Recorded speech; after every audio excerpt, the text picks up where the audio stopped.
കർണന്റെ കാൽപാദം ഇളങ്കാവിലമ്മയുടെ മണ്ണിൽ പതിഞ്ഞപ്പോൾ തന്നെ പലരും നെറ്റിച്ചൊളിച്ചു.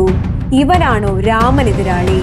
രാമന് എതിരാളിയായി നിൽക്കുന്ന ആ ആനയെ സൂക്ഷ്മമായി നിരീക്ഷിച്ച മണിയേട്ടന് മനസ്സിലായി അവൻ നിസ്സാരക്കാരനല്ല എന്ന്. മത്സരത്തിനുള്ള മണി മുഴങ്ങി.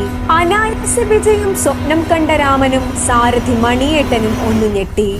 കാരണം രാമനൊപ്പം അല്ലെങ്കിൽ രാമനും മുകളിൽ അതായിരുന്നു കർണൻ. സമയം നീണ്ടുപോകുന്നതല്ലാതെ ഒന്നും സംഭവിക്കുന്നില്ല. വിധികർത്താക്കളാകെ അങ്കലാപ്പിലായി. തോൽക്കാൻ മനസ്സില്ല എന്ന് പറയാതെ പറഞ്ഞുകൊണ്ട് മത്സരിക്കുന്ന രണ്ട് ചുണക്കുട്ടികൾ.